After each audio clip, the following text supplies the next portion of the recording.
선한목자교회 한경란 목사님 하나님 앞에 귀한 예물 드리셨습니다. 자, 같이 따라해 보겠습니다. 오늘 말씀의 제목은 교회의 위기입니다. 같이 따라해 보죠. 교회의 위기. 한 번 더요. 교회의 위기. 특별히 저 위에 층에서 예배 보시는 분 같이 한번 외쳐볼까요? 교회의 위기. 오늘 첫날인데 교회의 위기라는 제목으로 말씀을 좀 같이 생각해 보려고 합니다. 기독교는 계시 종교입니다. 좋을까봐 또 같이 한번 따라해 볼까요? 기독교는 무슨 종교라고요? 계시 종교입니다. 이게 이성 또는 이성의 종교하고 좀 다릅니다. 이성의 종교 내지 이성은 논리, 깨달음의 문제입니다.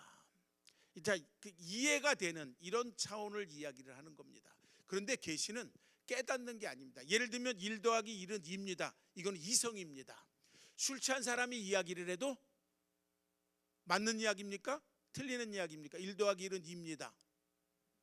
맞는 이야기죠. 혹시 치매가 걸리신 분이 1 더하기 1은 2입니다. 그래도 맞는 이야기입니다. 그런데 계시 종교는 1 더하기 1은 3이라고 이야기하는 게 계시 종교입니다. 믿습니까? 여기서 여긴 믿음이 참 집회 안 해도 될 것 같아요. 자, 1 더하기 1이 3입니다. 그러면 대부분 사람들의 반응은 동의하시겠죠, 그렇죠? 이게 계시입니다. 자, 계시 종교는 1 더하기 1이 3입니다라고 이야기할 때 1 더하기 1이 3이라고 이야기하는 이 말하는 사람의 어떤 신뢰가 전제되어질 때 받아들여질 수 있는 이야기입니다. 내가 저 사람을 도무지 믿을 수 없고 인격적으로 저 사람의 지성이나 저 사람의 성품을 받아들일 수 없다라고 이야기하면 1 더하기 1이 3입니다. 그러면 여러분들 받아들일 수 있을까요? 없을까요? 당연히 못 받아들이죠. 그 다음에 뭐라고 이야기했어요? 미친놈이라고 이야기하겠죠. 맞습니다. 이게 계시입니다. 기독교는 계시 종교입니다. 왜 계시냐고요? 논리적으로 납득이 안 되는 이야기를 갖다 복음이라고 이야기합니다. 2000년 전에 나하고 전혀 관계가 없었던 예수라는 분이 십자가에 달려서 하셨는데 그분의 죽음이 내 죄를 용서해 주셨다는 이야기입니다. 예수님 보셨어요? 아니잖아요. 그냥 이름으로만 들었잖아요. 그냥 성경책 속에서만 우리가 들은 이야기잖아요. 자, 전혀 근데 그분이 또 하나님의 아들이래요. 그리고 그분이요, 인간적으로 그리고 의학적으로 생물학적으로는 설명되어질 수 없는, 죽었는데 살아나셨고 그 다음에 승천하셨다라고 이야기하면서 그리고 또 1년에 한 번씩 부활절이라는 절기를 지키고 있습니다. 더 충격적인 것은 동정녀 출생까지 하셨다는 거예요. 이유는 우리들의 죄를 용서해 주기 위해서. 도대체 내가 얼마나 끔찍한 죄를 지었길래 그 죄를 갖다 나도 알지 못하고, 그것도 지금 동시대 사람도 아니고 2000년 전에 살았던 그분이 30년 남짓한 공생애를 사시고서 십자가에서 갈기 찢겨 죽으셨는데 그분의 십자가의 죽음이 내 죄를 용서해 주고, 그분이 십자가에서 죽었기 때문에 내 삶의 자리가 불의하고 죄악과 그리고 저주와 절망과 그리고 사망의 권세 아래에서 은혜와 생명과 영생의 권세 아래로 그렇게 삶의 자리가 옮겨졌다고 이야기하는데 이게 논리냐고요? 이게 이성적으로 받아들여질 수 있는 일이냐고요? 그리고 그분을 믿으면 우리들이 변화가 된다는 거예요. 그분을 믿으면 오늘 우리들이 하나님의 자녀가 될 뿐만 아니라 그리고 천국을 간다고 이야기를 합니다. 계시 종교입니다. 계시 종교예요. 자, 이것을 이야기하려면 무엇이 담보되어야 되냐면 이것을 이야기하는 사람의 삶과 인격이 담보되어져야 됩니다. 만약에 교회의 삶이 담보되어지지 않고 그리고 복음을 전하는 교회가 세상으로부터 신뢰를 받을 수 없고 교회가 왜 저래? 라고 세상으로부터 손가락질 받는 순간 복음은 세상으로부터 받아들여질 수 없는 사건이 되어집니다. 그게 언제 이야기냐? 지금 우리 시대의 이야기입니다. 세상이 교회를 걱정하는 시대가 됐습니다. 교회가 세상을 걱정하는 게 아니라 세상이 교회를 걱정합니다. 교회 저 사람들 왜 저러지? 이렇게 걱정하는 시대를 지금 살아가고 있는 거예요. 그러니까 아무리 복음을 전해도, 아무리 예수를 믿고 천국을 가라고 이야기를 해도 너나 가라, 그런 천국은 너나 가라고 이야기를 하는 거예요. 더더욱이 교회는 2000년 전에 갖고 있었던 것, 중요한 것 하나를 또 잃어가고 있습니다. 사도행전 3장 쭉 스토리가 전개되어집니다. 베드로하고 그 일행들이 매일 성전의 기도 시간에 기도하러 성전에 올라갑니다. 그러던 날 어느 날 하루 갑자기 성전 문에 앉아서 구걸하는 안진뱅이가 눈에 띄었습니다. 그래서 베드로하고 요한이 뭐라고 이야기합니까? 내게는 금과 은은 없는데 내게 있는 것으로 내게 주노니 나사렛 예수 그리스도의 이름으로 일어나 걸으라는 겁니다. 근데 죄송합니다. 안진뱅이가 어떻게 됐습니까? 일어나 걸었습니다. 2000년 전에 교회는 금과 은은 내게 없는데 내게 있는 것으로 내게 전한다. 나사렛 예수 그리스도의 이름으로 일어나 걸으라. 그랬더니 안진뱅이가 일어나 걸었습니다. 그런데 2000년이 지난 지금 우리들은 2000년 전에 초대교회보다는 조금 더 부유합니다. 조금 더 넉넉합니다. 조금 더 풍요롭고 조금 더 가진 것이 많이 있습니다. 그런데 우리들은 금과 은은 있는데 뭐가 없습니까?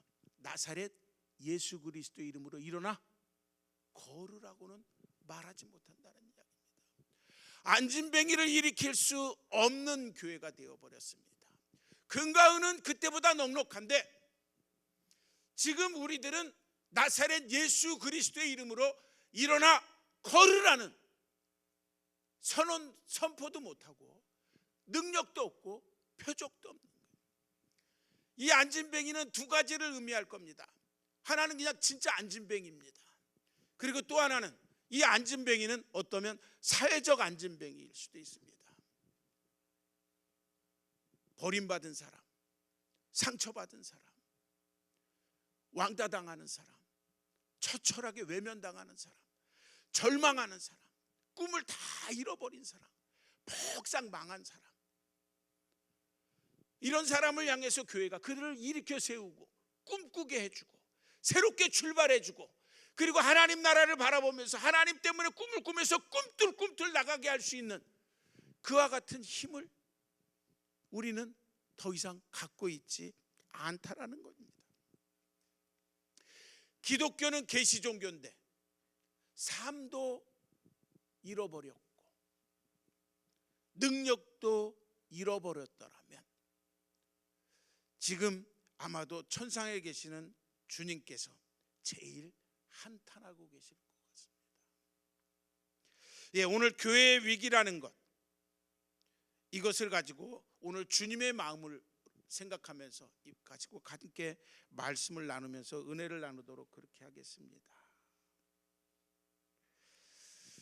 지금부터 한 150년 전쯤에 그 구세군의 창시자인 윌리엄 부스의 이야기를 잠깐 설교의 화두로 던지면서 성경 공부를 좀 하겠습니다.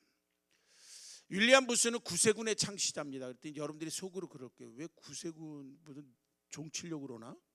이렇게 생각할 수 있는데 그건 아니고요. 종치려고 하는 건 아니고요.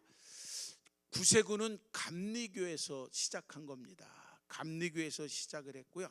그 다음에 감리교에서 특별히 성결을 강조하면 성결교, 근데 성령의 은사를 강조하면 순복음, 그렇죠?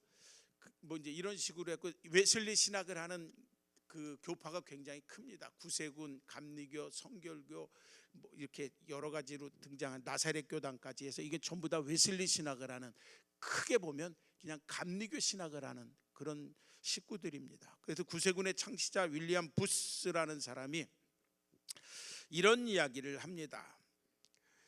그 다가오는 세기의 가장 커다란 위험은 어떤 거냐? 성령이 없는 신앙, 예수 그리스도가 없는 기독교, 회개가 없는 죄사함, 거듭남이 없는 구원, 지옥이 없는 천국을 주장하는 게 다가오는 세기에는 가장 위험한 교회의 암적 요소가 될 거라는 겁니다. 한 번 더요. 이게 굉장히 중요하고 요 꼭지대로 지금 계속 설교를 할 겁니다. 다가오는 세계의 가장 커다란 위험은 첫 번째, 성령이 없는 신앙입니다. 두 번째, 예수 그리스도가 없는 기독교예요. 세 번째, 회개 없는 죄사함, 회개하지 않았는데 죄를 용서받는 거예요. 네 번째, 거듭남이 없는 구원. 그리고 다섯 번째, 지옥이 없는 천국이라는 겁니다. 자, 이거를 갖다가 그냥 순서대로, 그러니까 이제 설교를 5가지 한다라는 걸 금방 눈치 빠르신 분은 감을 잡겠죠. 그렇게 하면서 보통 담임 목사님은 첫 번째, 두 번째, 세 번째 하고 끝나는데, 요 사람은 첫 번째, 두 번째, 세 번째, 네 번째, 5번째 포기하자, 집에 일찍 갈 거, 이렇게 될 거예요. 자, 그럼 첫 번째, 성령이 없는 신앙입니다. 사도행전 2장을 좀 읽어보겠습니다. 사도행전 2장, 성경 많이 읽을 거니까요. 사도행전 2장 1절서부터 한 3절까지만 좀 읽어보겠습니다. 같이요. 사도행전 2장 1, 2, 3절입니다. 찾으셨으면 아멘 해보시죠. 예, 제 얼굴만 쳐다보고 아멘 하지 마시고요. 성경 보고서 아멘 하시고요. 자, 1, 2, 3절 다 같이 읽어보겠습니다. 시작. 오순절 날이 이미 이름에 그들이 다 같이 한 곳에 모였더니 호련히 하늘로부터 급하고 강한 바람 같은 소리가 있어 그들이 가득하며 마치 불의 혀처럼 갈라지는 것들이 그들에게 보여. 아멘. 이 본문은 처음 읽는 사람은 아무도 안 계시죠? 그렇죠? 자, 여기 보면 오순절 날이 되었고 성령이 임하는데, 성령이 임하는 것을 뭐같이 이렇게 비유해서 설명합니다. 첫 번째는 호련히 하늘로부터 극하고 강한 바람같이 임했다는 거고요. 두 번째는 3절에 보니까는 마치 불의 혀처럼 이렇게 임했다라는 겁니다. 이건 굉장히 상징적인 겁니다. 성령이 임할 때 이렇게 임했다는 것보다는 상징적인 겁니다. 자, 그래서 첫 번째로 임했던 것은 결국 급하고 강한 바람같이 임했다라는 겁니다. 급하고 강한 바람입니다. 성령은 히브리어로 루아입니다. 같이 따라해 볼까요? 루아. 예, 루아입니다. 자, 창세기 1장 2절에 보면 태초에 하나님의 신이 수면 위에 운행하셨다라고 이야기합니다. 혼돈과 허무와 깊은 흑암이 있는 수면 위에 하나님의 신 루아 엘로힘, 하나님의 신 또는 하나님의 바람, 이렇게 돼요. 자, 그래서 여기서 성령이 임하는 것을 갖다가 하늘로부터 급하고 강한 바람처럼 임했다는 이야기는, 성령이 임하면 어떤 일이 벌어지냐면 우리 가운데 창조의 영으로 임한다는 겁니다. 뭐로 임하신다고요? 창조의 영입니다. 그러면 창조의 영이 임하시면 무슨 일을 합니까? 당연히 창조를 하시는 거죠. 그러면 성경대로 이야기하면 창조는 뭐냐? 창세기 1장에 보면 이렇게 되는 거예요. 혼돈과 허무와 깊은 흑암 위에 루아 엘로힘, 창조의 영 성령께서 운행하시면서 하나씩 질서를 잡아간다는 이야기입니다. 혼돈, 무질서입니다. 허무는 그 끝이 죽음으로 끝나는 겁니다. 돈이 많으면 뭐예요? 돈을 많이 벌으면 뭐예요? 마지막은 구원받지 못하는 죽음으로 끝나는 거예요. 내가 많이 배우고 박사학위 두세 개씩 갖고 있으면 뭐예요? 세상에서도 유명하다고 존경받으면 뭐예요? 그 마지막이 지옥이라면 허무한 것 그 자체입니다. 내가 아무리 인기가 많은 연예인이면 뭐 하겠어요? 그 마지막이 그냥 구원받지 못하는 죽음으로 끝난다라고 하면, 그러면 그 인생은 잘못 살고 철저하게 실패한 인생입니다. 철저하게 실패한 인생이에요. 허무라는 것은 결국 그 마지막이 그냥 파멸로 끝나는 것. 지금 아무리 잘 나가도 그 마지막이 파멸로 끝나는 거예요. 예수 그리스도의 구원의 은혜가 없으면 돈이 많든 권력이 많든 인기가 많든 그 마지막은 허무로 끝날 수밖에 없습니다. 오늘 이 자리에 나와서 구원과 영생을 누리는 우리들이 행복한 사람이고 성공한 사람임을 믿으시기 바랍니다. 자, 그 다음에 흑암입니다. 짙은 어두움 속에 있는 거예요. 그때 루아 엘로힘, 하나님의 신이, 성령이 역사하시는 거예요. 그러면서 뭐를? 혼돈을 없애면서 질서를 만들어주는 겁니다. 영적인 질서, 사회적인 질서, 그 다음에 개인 안에 있는 마음의 질서를 갖다 하나씩 회복시켜가는 겁니다. 결국은 개인적인 질서를, 사회적인 질서를, 그리고 우주적이고 그리고 생태계적인 질서를 갖다가 만들어가는 것, 그것이 성령의 역사입니다. 결국은 우리들의 삶 속에서, 우리들의 개인적인 삶 속에서 우리들의 삶의 모든 것을 갖다가 회복시켜 준다라는 것은 다른 말로 표현하면 우리들에게 경건의 삶과 경건의 능력을 회복시켜 준다는 겁니다. 내 삶이 하나님이 만들어준 질서 가운데 잘 세워지고 내 마음속에 하나님이 만들어준 질서, 가치 질서가 잘 세워진다라는 것은 내 삶에 뭐가 회복되어졌다? 경건한 것이 회복되어졌다라는 것을 이야기합니다. 두 번째는 뭐같이? 불의 혀처럼 갈라진다는 겁니다. 혀는 증언을, 말하는 것을 이야기합니다. 성령이 임하면 어떤 일이 벌어지냐면 증언하는 영입니다. 예수 그리스도를 자꾸 전하고 하나님의 나라를 자꾸 전하는 거예요. 그러면 우리들이 성령 받은 사람입니다. 그런데 전하지 않잖아요. 그러면 성령이 떠나간 사람이든지요. 이 안에서 성령이 역사하시는데 내가 끝까지 성령에게 불순종하는 사람입니다. 이 사람이 성령으로 충만한 사람인지, 그리고 하나님의 성령으로 거듭나고 지금 이 안에서 성령이 꿈틀꿈틀 일하고 역사하시는지를 알 수 있는 방법은 이 사람이 예수 그리스도의 복음을 전하고 있느냐는 겁니다. 테크닉은 필요 없어요. 전도 방법이 어떠냐 이런 건 하나도 중요하지 않아요. 그냥 예수님이 좋기 때문에 전하는 거예요. 그냥 예수님이 좋기 때문에 증거하고요. 예수를 알지 못하는 저 사람이 안타깝기 때문에 예수 그리스도를 전할 수 있다라는 것. 이 사람은 분명 성령으로 충만한 사람입니다. 지금 교회가 성령으로 충만하면은요, 매일 전도하는 사람, 그리고 전도돼서 오는 사람들이 매일 있는 거예요. 만약에 지난 몇 달 동안 전도한 사람이 하나도 없다, 그러면 그 교회는 성령이 충만한지, 성령이 역사하는 교회인지 스스로 질문해 봐야 됩니다. 우리 스스로도 질문해 봐야 됩니다. 나는 성령에 붙들려져 있는 사람인지, 내 안에서 성령께서 일하고 계시는 사람인지 질문해 봐야 돼요. 동시에 성령은 우리들 가운데 역사하시면서 어떤 일이 벌어지냐면 하나님의 말씀을 하나님의 말씀처럼 듣게 만드는 거예요. 하나님의 말씀은 성령의 역사하심을 통해서 깨닫고 성령의 말씀을 통해서 삶으로 살아내게 만들어주고 성령의 역사하심을 통해서 하나님의 말씀이 달고 오묘하게 들려집니다. 신학은 굉장히 무미건조합니다. 논리의 싸움이 있고요, 논리적인 거고요, 철학적인 거고요, 사변적이에요. 그래서 신학 저서를 열심히 읽어보면 여기는 그런데 여기는 아무것도 남는 게 없어요. 그렇죠, 김희상 목사님? 나한테 잘못 배워서 끄떡끄떡. 네, 신학은 여기는 채워줄지 모르지만 여기에 열정을 채워주지는 못합니다. 신학 서적을 아무리 많이 읽어도요, 열정을 채워주지 못합니다. 이 열정은 누가 채워주냐면 성경을 읽을 때 역사하시는 성령께서 채워주십니다. 설교를 들을 때 역사하시는 성령께서 이것이 살아내도록 들려주시는 주님의 말씀이구나, 이것이 나에게 주는 하나님의 명령이구나 라고 들려주는 것은 성령의 역사입니다.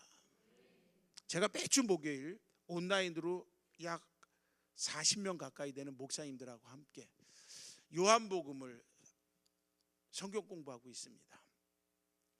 한 학기에 요한복음 한 장 나가요. 그래서 이번에 6장까지 지난 목요일 날 끝냈는데 거기 목사님들에게 제가 이런 이야기를 합니다. 설교 듣는 방법을 가르치라고.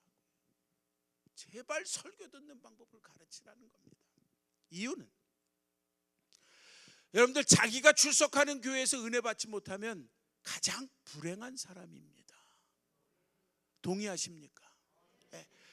자기가 출석하는 교회에서 그리고 자기가 섬기는 목사님을 통해서 은혜 받지 못하면 어디 가서 은혜 받을 거예요? 그러니까 신천지 가는 거잖아요. 그러니까 이단 가는 거잖아요. 자기가 출석하는 교회에서 자기가 섬기는 목사님을 통하여서 은혜를 받지 못하면 은혜 받을 곳이 없고요. 가장 불행한 성도입니다. 매번 부흥회 할 거예요? 아니면 매번 기도원에 올라갈 거예요? 아니잖아요. 그거는 그냥 어쩌다 한 번씩 먹는 특식입니다. 그냥 매일 평범한 식사는 매주일 선포되어지는 담임 목사님의 설교 말씀입니다. 그런데 이것을 갖다 듣는 방법을 좀 자꾸 설교 듣는 것을 훈련시키고 설교 듣는 방법을 갖다 이야기하라고 했던 거지. 핵심 골자는 이겁니다. 설교는 설교자 내지는 설교하는 목사님을 통해서 하나님이 우리들에게 부르시는 하나님의 초청의 말씀이고 우리들에게 주시는 하나님의 명령입니다. 어떻게? 그렇게 살라고 주는 명령입니다. 그러면 그렇게 살아내면 하나님의 은혜가 임하는 거예요. 그렇게 살지 않으니까 하나님의 은혜가 임하지 않는 것이지, 그렇게 사니까 하나님의 은혜가 임하는 거예요. 심지어 목사님에게 그래서 더 심한 이야기를 합니다. 설교는 굉장히 중요합니다. 설교는 굉장히 중요합니다. 내가 지금 죽을지도 모른다는 이게 마지막 설교라는 각오를 가지고 가서 말씀을 전하십시오. 왜? 성도들로 하여금 그것을 그대로 듣고 살아낼 때 성령께서 역사하시면서 그것이 하나님의 일, 하나님의 사건이 되도록 만들어주는 아주 거룩하고 가장 신비로운 작업을 설교를 통해서 지금 목사님들이 하고 있기 때문에, 그렇기 때문에 이 설교는 내가 마지막 설교라는 각오를 갖고 설교하라는 이야기입니다. 목사님들에게 더 심한 이야기예요. 어떤 이야기까지 하냐면, 여러분들 입장 바꿔놓고 여러분들이 목사님, 여러분은 여러분 같은 담임 목사 만나면 행복하다고 생각합니까? 그런 정치적인 아멘 하지 마시고요. 어느 교회죠? 어느 교회? 아, 탑동교회요? 아우, 김석기 목사 행복하시겠어요? 그 다음에 더 심하게 나갑니다. 만약에 여러분이 평신도인데 여러분 같은 담임 목사 만나서 그 설교 들으면 은혜 받는다고 생각합니까? 까지 이야기를 하면서 여러분들이 이 두 가지 질문에 창피하지 않도록 하기 위해서 하나님 앞에 마지막 설교라고 이야기하십시오. 마지막 설교를 한다고 생각하면서 말씀을 전하시고요. 그러면서 꼭 가르치라는 얘기. 이 설교는 설교자 입을 통해서 하나님이 들려주시는 하나님의 초청의 말씀이고 이렇게 살아내라는 하나님의 명령이라는 겁니다. 그렇게 살아갈 때, 그리고 그렇게 살아가려고 할 때 누가 도와주시냐면 성령께서 도와주십니다. 성령께서 도와주시면요, 어떤 일이 벌어지는 줄 아세요? 그 말씀이 내 삶 속에서 사건이 됩니다. 사건이 된다는 이야기는 뭐예요? 누가 그거를 자꾸 사건을 일으키는 거예요? 성령께서 일으키시는 거예요. 하나님의 뜻대로 뿡 사건을 일으키는 거예요. 그러니까 하나님의 살아계심을 체험할 수 있고, 그러니까 하나님의 뜻을 체험할 수 있고, 그러니까 내 삶이 성도답고, 그러니까 내 삶이 하나님의 사람답고, 그러니까 내 삶이 성령에 사로잡힌 사람다운 삶을 살아갈 수 있는 겁니다. 그래야 우리들이 소위 아까 서두에 말씀드렸던 것처럼 계시 종교인 기독교의 복음을 마음껏 전할 수 있는 사람이 될 수 있습니다. 거듭 성령이 없는 신앙, 이것은 신앙이 아닙니다. 저 혼자 읽겠습니다. 로마서 8장 4절은 이렇게 이야기를 합니다. 육신을 따르지 않고 그 영을 따라 행하는 우리에게 율법의 요구가 이루어지려 하심이라. 성령이 하시는 일은 뭐냐면 율법의 요구가 이루어진다는 이야기입니다. 성령이 역사하시면 어떤 일이 벌어지냐면 율법의 요구가 저절로 내 안에서 역사하시는 성령께서 명령하시는 대로 따르면 그냥 율법의 요구, 율법에서 명령한 것이 그대로 삶으로 지켜집니다. 성령의 역사를 너무 신비롭게 생각하지 마십시오. 성령께서 우리들 우리들을 통해서 사용하시는 아주 중요한 것 하나가 있는데 그게 뭐냐면요, 양심입니다. 양심 다 갖고 계시죠? 그 양심 쓰레기통에다 버리고 오신 분 없죠? 그 저쪽 불교 가면 많아요, 그런 사람들. 자, 교회 다니면서 쓰레기통에다 양심 버리고 오는 사람은 없을 겁니다. 성령이 역사하시는 중요한 통로 중에 하나는 우리들의 양심이고, 그리고 또 하나의 통로는 우리들의 마음입니다. 오늘 성령께서 오늘 저와 여러분들의 마음과 양심을 통해서 하나님의 음성이 들려질 수 있고 하나님의 뜻이 들려질 수 있는 그런 은혜가 임할 수 있길 주님의 이름으로 축원합니다. 자, 두 번째는 이런 겁니다. 같이 따라해 보겠습니다. 예수 그리스도가 없는 기독교. 한 번 더요. 예수 그리스도가 없는 기독교. 이거는 기독교가 아니죠. 예수 그리스도가 없는 기독교, 이거는 기독교가 아닙니다. 예수 그리스도가 없는 교회, 그것은 교회가 아닙니다. 요한계시록을 좀 가보겠습니다. 요한계시록에서 7교회 중에 7번째 교회죠, 라오디게아 교회입니다. 요한계시록 3장입니다.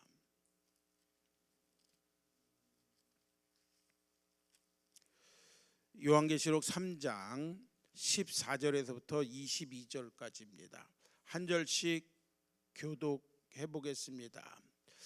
자, 14절서부터 22절. 라오디게아 교회 사자에게 편지하라. 아멘이시요 충성되고 참된 증인이시요 하나님의 창조의 근본이신 이가 이르시되,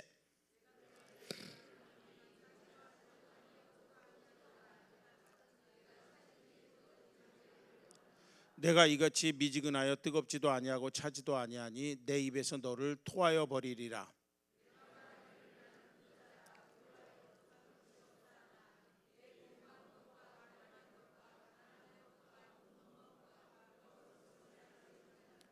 내가 너를 권하노니 내게서 불로 연단한 금을 사서 부요하게 하고 흰옷을 사서 입어 벌거벗은 수치를 보이지 않게 하고 안약을 사서 눈에 발라 보게 하라.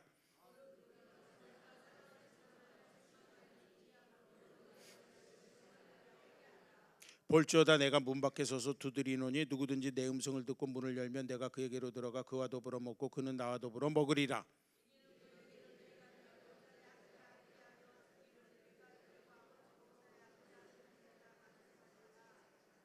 22절 같이 읽죠. 귀 있는 자는 성령이 교회들에게 하시는 말씀을 들을지어다. 아멘. 여기 보니까는 17절에 이렇게 이야기합니다. 뭐라고 이야기하냐면 나는 부자라 부유하여 부족한 것이 없다, 이렇게 이야기합니다. 이 교회는 진짜 부자입니다. 진짜 부자 교회였어요. 소아시아 7교회 중에 가장 부자였습니다. 그렇기 때문에 여기 그 라오디게아라는 곳은 그 섬유업 이런 것들이, 그 섬유업이나 이런 것들이 직물업 같은 게 굉장히 발달되어 있고요. 그때 당시에 그 은행 같은 것, 그 금융업이 굉장히 발달되어 있었고요. 그래서 그 공장도 많고 그다음에 은행이 있으니까 현찰도 막 잘 돌아다니고 이랬던 굉장히 부자 동네입니다. 지금 우리로 말하면 서울의 뭐 강남 같은 그런 데입니다. 그러다 보니까는 나는 부자, 부유해서 부족한 것이 없다, 이 말은 객관적으로 맞는 이야기였습니다. 그러다 보니까는 이 교회는 어떤 교회냐, 16절에서 이야기하는 것처럼 15절 16절에서 이야기하는 것처럼 차지도 않고 뜨겁지도 않고 그냥 미적지근한 거예요. 이해가 가죠. 이 미적지근하다라는 게 뭐 급한 것도 없고 갈급한 것도 없고, 그 다음에 뭐 그냥 하나님이 뭐 재림하시든지 말든지 그냥 뭐 이런 거에 뭐 부흥회 한다 그러면 하든지 말든지 그냥 주일날 하면 11시에 잠깐 한번 왔다 갑니다. 이렇게 하고서 그냥 가고서 뭐 골프장을 가든지 뭐 이런 교회라는 겁니다. 자, 이 교회 20절에 보니까 성화는 굉장히 그럴듯하죠. 제가 20절 한 번 더 읽어보겠습니다. 볼지어다 내가 문 밖에 서서 두드리노니 누구든지 내 음성을 듣고 문을 열면 내가 그에게로 들어가 그와 더불어 먹고 그는 나와 더불어 먹으리라. 성화는 굉장히 은혜롭죠. 문 밖에 이렇게. 그런데 이 위치를 잘 보세요. 예수님이 교회 안에 계십니까? 교회 바깥에 계십니까? 교회 바깥에 계십니다. 성화는 은혜로운데 성경 본문은 열불나는 본문입니다. 지금 주님이 교회 안에서 쫓겨나 있는 상황입니다. 왜? 부자니까. 왜? 주님이 필요하지 않으니까. 왜? 기도 제목이 없어요. 왜? 부유하니까. 여러분들 기도 제목이 있다는 건 굉장히 축복입니다. 내가 좀 풍요롭게 사는데 기도 제목이 있다. 이 사람들은요, 하나님 앞에 굉장히 인정받고 칭찬받을 사람입니다. 왜? 주의 일을 하니까는요, 주님의 일을 하니까 기도 제목들이 많은 거예요. 근데 라오디게아 교회는요, 기도 제목도 없는 거예요. 왜? 부유하니까. 기도 제목이 없는 거예요. 왜? 그냥 뭐 특별히 할 일도 없으니까요. 그냥 11시에 와서 주님 왔다 갑니다. 고맙습니다. 늘 푸른 교회로 가겠습니다. 골프장 이렇게 가는.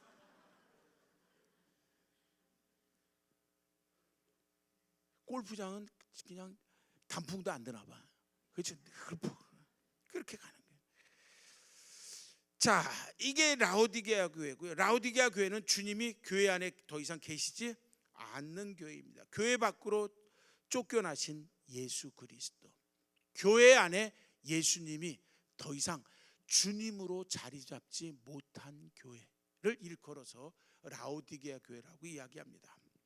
영어로 라오디게아주의라는 말이 만들어질 만큼 이렇게 된 게, 라오디게아주의라는 말, 요게 그냥 듣고 잃어버리세요. 윌리엄 몰트만이라는 희망의 신학을라는 조직, 희망의 신학이라는 것을 이야기한 조직 신학자인데요. 이 라오디게아 교회를 향해서 몰트만이라는 사람이 이렇게 이야기했습니다. 비종말적 부르주아 교회라는 거예요. 무슨 말인지 잘 모르시겠죠? 그냥 듣고 잊어버리세요. 자, 그러면 잠깐 설명하겠습니다. 비종말적 부르주아 교회인데, 먼저 뒤에 부르주아는 프롤레타리아 반대 뭐 이런 말이고요. 그렇다고 해서 무슨 뭐 공산당 혁명 이거를 이야기하려고 하는 건 아니고요. 그냥 부르주아는 쉽게 이야기하면 중산층 교회라는 거예요. 비종말적 부르주아 교회라는 이야기는 전형적으로 서부 유럽에 지금 죽어가는 교회를 빈정대는 이야기입니다. 빛과 사는 이야기. 서부 유럽은 우리보다 훨씬 더 잘 사는 나라들입니다. 훨씬 더 잘 사는 나라들이고요. 거기는 그냥 간단해요. 제가 독일에서 12년 동안 있었는데요. 챔피언스리그 결승전 하잖아요. 그럼 시내 차가 안 다닙니다. 다 어디가 있는 거예요? 축구장하고 집에서 축구 보고 있습니다. 차가 안 다녀요. 그 정도가 돼야 월드컵에서 우승합니다. 알았죠? 그러니까 유럽이 축구의 강국이 될 수밖에 없는 거예요. 챔피언스리그 하면 차가 그냥 아예 안 다녀요. 어떤 목사님이 그러더라고요. 푸스발리스트 아인 괴터, 독일어로 표현하면 축구가 하나의 신이라는 이야기입니다. 이 정도 돼야 월드컵에서 우승합니다. 우리나라는 우승하려면 멀어서. 왜냐하면 주일날 교회 오니까. 그래서 우리는 월드컵 우승할 가능성이 없다.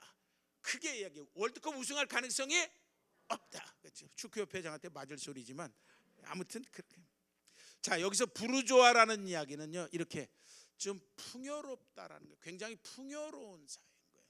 풍요롭다 보니까 누구를 자꾸 잊어버리는 거예요? 하나님을 잊어버립니다.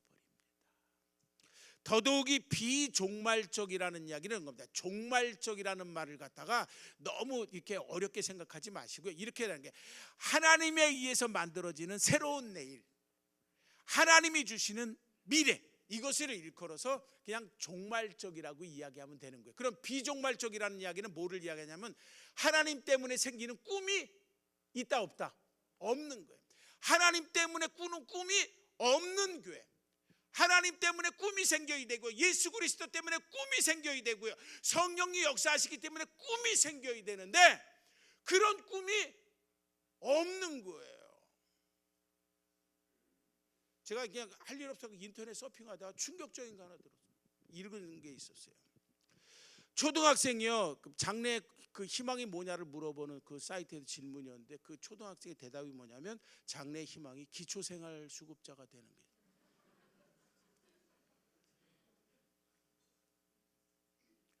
그러니까 초등학생이니까 한편으로는 이해가 가요.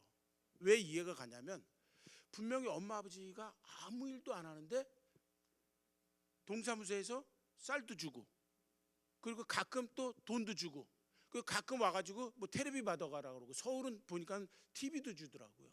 큰 거 말고 좀 작은 거, 뭐 한 30인치 정도 되는 거, 이런 것도 주더라고요. 그러니까 초등학생 눈에 봤을 때는 이게 큰 거잖아요. 엄마 아버지가 갖고 각각 뭐 한 30만 원씩 봉투로 받아오고, 쌀도 한 20kg 받아오고, 가끔 TV도 주고 뭐 이렇게 하니까, 그러니까 장래 희망이 뭐냐니까 딸 기초생활수급자 이렇게 써버린 거야. 만약에 그 기사를 읽다가 제가 충격을 먹었는데요, 만약에 이 어린이가 교회 학교를 출석하는 사람이었다면 어떡하겠습니까? 라는 거예요. 교회 학교를 출석하는 사람이라면 어떻게 하겠느냐는 거예요. 교회 학교에서 아이들에게 심어줘야 될 것이 많이 있지만 하나가 뭐냐면, 교회 학교 어린이들이나 청소년들에게는 미래가 있고 꿈이 있어야 되는 거잖아요. 그러면 결국은 우리 가정이 어렵든 뭐 어렵지 않든 결국은 내 안에 하나님이 계시다, 예수님이 임마누엘이 되신다는 거. 임마누엘의 의미가 뭐예요? 하나님이 나와 함께 하신다는 의미가 뭐예요? 나는 지금 내가 처해져 있는 삶의 상황에 속박되지 않고 억압되지 않고 나는 하나님 때문에 뭐 한다? 꿈꾼다라는 것을 이야기하는 겁니다. 나는 하나님 때문에 내일이 있다. 나는 하나님 때문에 미래가 있다. 나는 하나님 때문에 하나님이 열어주시는 새로운 삶을 살아갈 수 있다 라고 이야기하는 것이 꿈입니다. 지금 우리가 대강절이라는 시간을 보내고 있습니다. 그렇죠? 그래서 대강 보내고 있잖아요. 자, 대강절입니다. 대강절인데 대강절의 키워드는 미래입니다. 그런데 영어나 독일어, 특히 라틴어에서 미래를 표현하는 방법은 두 가지입니다. 하나는 후투룸, 또 하나는 아드벤투스입니다. 자, 후투룸이라는 얘기는 영어의 그대로 퓨처입니다. 미래. 그러니까는 어제가 있고 오늘이 있고 내일이 있는 거예요. 이거는 칼렌더가 넘어가면, 시간이 째깍째깍 흘러가면 과거, 현재, 미래가 오는 겁니다. 이거는 그냥 역사적인 것을 이야기해요. 이런 미래인데, 오늘 아드벤투스 대강절할 때 강림하신다라는 것은 주님이 오신다는 거고, 대망 하면은 크게 사모하면서 기다리면서 바란다는 겁니다. 대강, 대망 다 맞습니다. 그런데 이것은 다 어디에서 왔냐? 아드벤투스에서 왔고요. 아드벤투스는 라틴어인데 이거는 아드하고 벤테레라는, 그 아드는 영어로 to, 벤테레는 go 또는 come 이런 뜻입니다. 그러니까 결국은 아드벤투스는 누구에게 감, 누구에게 옴 이런 뜻입니다. 누가 누구에게 옵니까? 하나님이 우리에게 오는 것, 하나님이 나에게 찾아오는 것, 이것을 일컬어서 우리는 대강절이라고 이야기하고요. 이 대강, 그래서 결국은 미래는 두 가지인데, 하나는 시간이 째깍째깍 가면서 생기는 미래를 이야기하고, 또 하나는 주님이 나를 찾아오셨기 때문에 열리는 내일을 이야기합니다. 주님이 나에게 찾아오셨기 때문에 열려지는 내일, 주님이 나와 함께 하시기 때문에 열려지는 내일, 이것이 대강절, 대림절에서 우리들이 기다려야 될 내일이고요. 이 내일은 우리들의 삶의 객관적인 상황하고는 아무 상관이 없습니다. 내가 강남에서 학교를 다니지 않는다 할지라도, 우리 부모님이 엄청난 기업을 소유하고 있는 그런 굴지의 부자가 아니고 농사를 짓는 분이라 할지라도, 아니 우리 집이 지금 강남의 칠학군이 아니라 당진시에 있다 할지라도, 하나님은 굴하지 않습니다. 하나님이 당진시에 있는 사람은 안 쓰시나요? 별로 시큰둥한 것 같은데, 하나님은 당진에 살고 계시는 분도 쓰십니다. 쓰신 정도가 아니라 크게 쓰십니다. 그게 임마누엘입니다. 하나님이 나와 함께 하신다면, 하나님이 우리 자녀들과 함께 하신다면, 하나님이 우리들의 손주의 삶에 하나님이 함께 하시면서 그들의 삶을 열어주신다면, 아드벤투스인 거예요. 그러니까 비종말적이라는 이야기는 이런 희망이 없는 거예요. 왜 이렇게 지금 잘 사니까, 사회보장제도가 너무 잘 돼 있으니까 내일을 기대할 거는 없어요. 그냥 챔피언스 리그에서 우승하는 것, 그냥 월드컵에서 우승하는 것, 그것 하나인데, 오늘 이 라우디게아 교회처럼 예수 그리스도가 교회 밖으로 쫓겨났다, 다시 말해서 비종말적 부르주아적인 이런 교회가 됐다라는 것은 세속적인 성공에 눈이 멀어서 하나님이 원하시는 하나님의 희망, 하나님이 원하시는 하나님의 내일, 하나님이 원하시는 하나님의 계획, 하나님이 원하시는 하나님의 꿈, 이런 것을 다 잃어버린 교회를 이야기합니다. 결국은 세속적인 성공을 추구하는 데만 혈안이 돼 있기 때문에 하나님이 원하시는 이 세상을 갖다 변화시켜가고 이 세상을 다시금 생명을 주고 이 세상을 구원하시려고 하는 하나님의 계획에 아무런 관심이 없는, 이게 바로 라오디게아 교회의 모습입니다. 그리고 이 라오디게아 교회는 예수 그리스도가 이름으로는 있지요, 간판으로는 있습니다. 교회 간판상으로는 있지만, 그러나 이 교회에서 예수 그리스도는 절대로 주님이 아닙니다. 여러분들의 교회에서는 예수 그리스도가 주님이십니까? 꼭 주님이셔야 합니다. 여러분 아멘 하셨죠? 예수 그리스도가 주님이 된다라는 이야기는 주님과 우리 사이의 관계는 깔끔하게 정리된 겁니다. 그분은 명령자, 나는 복종자입니다. 한번 따라해 보겠습니다. 주여! 주여! 하는 순간 주님과 우리 사이의 관계는 아주 깔끔하게 정리돼. 그분은 명령자, 나는 복종자. 그리고 이것은 그분의 명령, 나는 무조건 이것을 살아내야 될 의무가 있는 거예요. 그게 예수 그리스도가 우리 안에서 주님이 되신 교회의 모습입니다. 주님이 원하시는 것은 이 세상 나라가 그리스도의 나라로 변화되어지는 것이고요, 절망하는 사람들에게 임마누엘이 되어주시는 주님께서는 그 절망하는 사람들에게 하나님이 내일을 열어주시기를 원하십니다. 그 하나님을 만나고 그 하나님이 교회 안에서 우리들에게 주님이 되는 귀한 역사가 나타나길 주님의 이름으로 축원합니다. 세 번째 같이 따라해 보겠습니다. 회개가 없는 죄사함.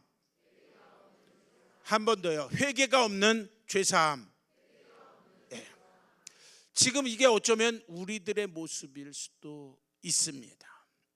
죄악을 해결하는 유일한 방법은 회개입니다. 은혜로 덮자? 아니요. 그거는 우리들에게 피고름만 잡히게 만듭니다. 죄악은 민감합니다. 우리가 범죄하고 회개하지 않으면 어떤 일이 벌어지죠? 하나님의 은혜로부터 멀어집니다. 그 샘플을 가장 잘 보여준 사람이 다윗입니다. 밧세바를 범했습니다. 밧세바를 범했는데 그 아이가 출산을 하잖아요. 그렇죠? 자연분만을 했다 그러면 한 10개월 정도 되는데 그 아이가 어떻게 됐죠? 첫 아이가 죽었습니다. 다윗은 자연분만으로 생각하고 10개월 동안 결국은 자기가 밧세바를 범한 것에 대해서 하나님께 고백했습니까? 안 했습니까? 했습니까? 안 했습니까?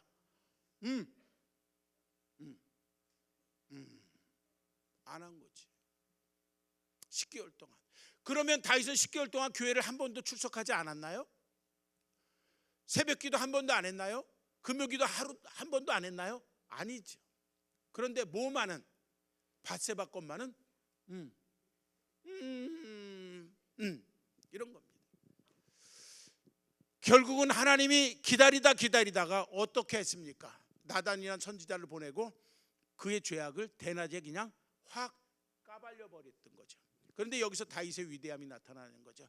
그랬을 때 그는 자기의 왕권을 가지고 나단을 죽일 수도 있었지만 그의 이야기를 하나님의 명령으로 듣고 그 다음에 밤새도록 침상을 적시는 눈물을 흘리면서 회개를 합니다. 결국은 다윗은 10개월 동안 회개하지 않으면서 하나님으로부터 멀어졌고요.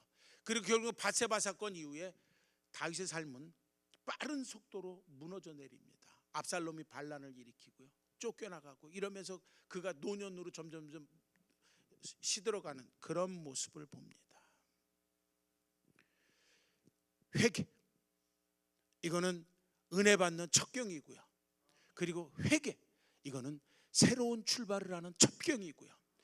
회개가 없는 개혁, 회개가 없는 새 출발, 회개가 없는 변화는 불가능합니다.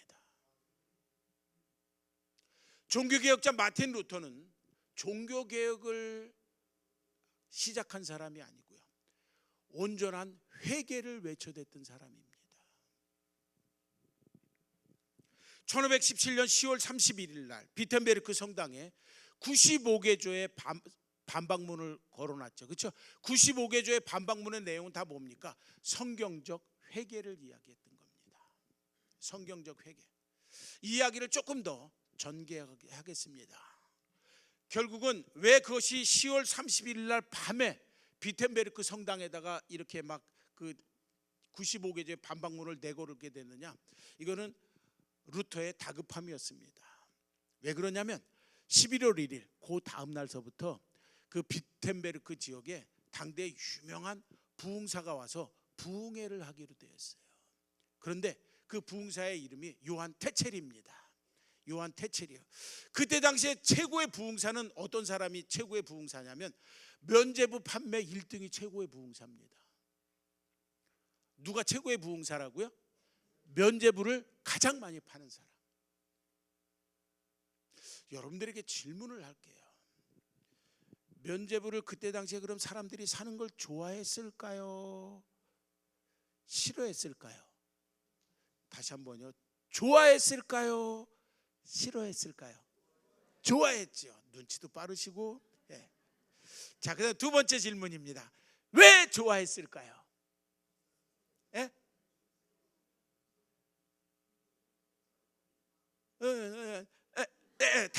다 맞는 이야기였습니다. 자, 쉽게 하면 이런 겁니다. 그 중세 교회가 영적으로 굉장히 올바랐을 때, 깨끗할 때 이런 게 있었어요. 보속제도라는 게 있었습니다. 교회에서 보속제도. 그건 뭐냐면 교회가 죄인들에게 부여하는 형벌입니다. 그러니까 중세교회가 타락하기 전에 중세교회가 아주 영적으로 아주 반듯했을 때 보속제도라는 제도가 있었어요. 자, 이런 겁니다. 그러니까 뭐 교회가 형벌을 부과한다고 그래갖고서 잡아다가 막 그냥 린치를 가하고 군대처럼 빠따를 치고 뭐 이런 거를 이야기하는 게 아니고요. 교회가 재는 형벌은 이런 겁니다. 신동욱이라는 젊은 청년이 있는데 자꾸 그 음행을 하는 거예요. 그러면 교회가 이렇게 이 너무 젊고 혈기가 왕성해서 그렇구나. 그러니까 그냥 3주 온전한 금식. 이게 이제 교회가 내리는 형벌입니다. 그래서 첫 번째 물어보는 게 회개했느냐 물어보고 회개했습니다. 그러면 교회가 형벌을 그 다음에 부과하는 거예요. 그 부과하는 게 지금 말씀드렸던 것처럼 3주간 금식, 온전한 금식이에요. 3주간 온전한 금식이 있는데도 다시 막 이렇게 욕정이 일어난다? 이건 사람이 아니죠. 그치? 3주를 굶었는데 어떻게 이런 일이 생기겠어요? 불가능한 거죠. 그 다음에 또 뭐를 하느냐? 아침에 성경을 통독하게 만드는 거예요. 예를 들면 그래서 3주간 동안 신구약 성경을 통독해라. 두 번째 조건으로, 두 번째 형벌입니다. 근데 세 번째 형벌은 뭐냐? 중세교회는 교회 앞에 밭을 갖고 있었으니까 이 밭에 풀, 잡초를 다 뽑아라. 그래서 오후에는 풀 뽑고 오전에는 교회 청소해라. 교회 들어왔고 교회 청소를 다 하라. 그리고 3주간 동안 교회 지도자들이 지켜봅니다. 회개를 잘하고 있나? 그리고 성경을 잘 필사를 하고 있나? 그리고 성경을 잘 통독하고 있나? 그리고 금식은 제대로 잘 지키고 있나? 그다음 금식하는 중이지만 교회 청소 잘하고 있나?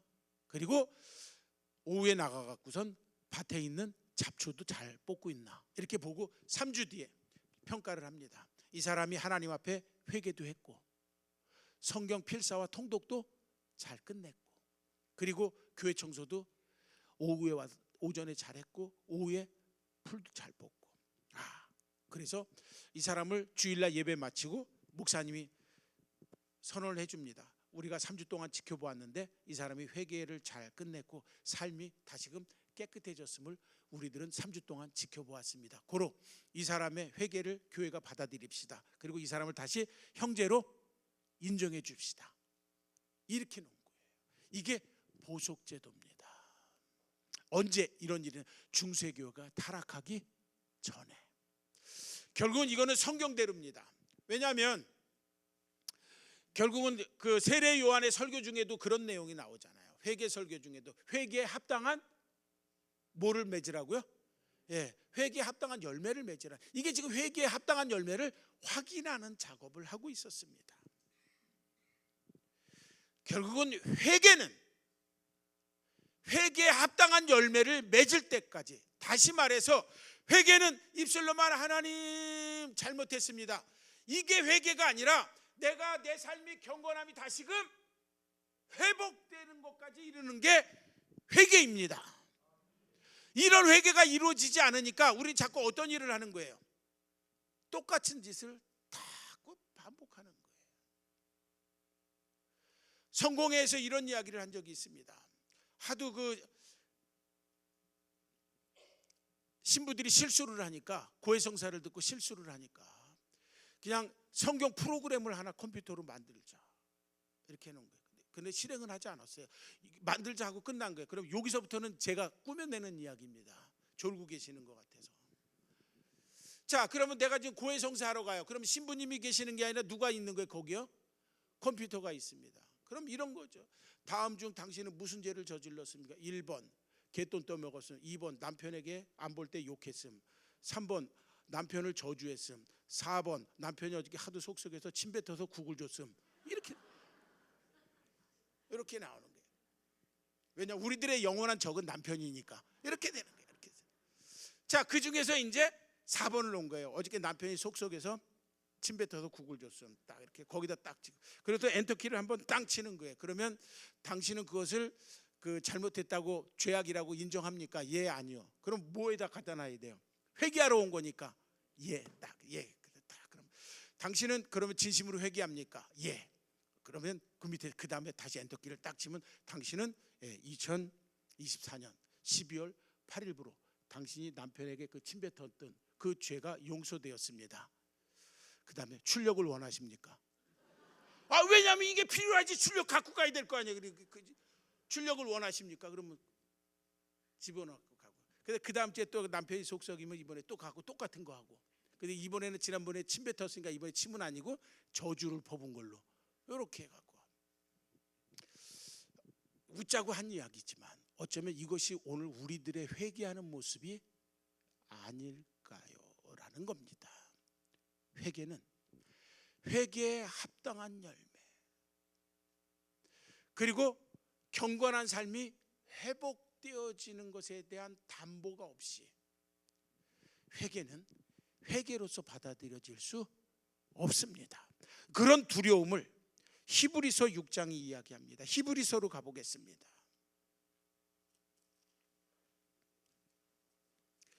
히브리서 6장입니다.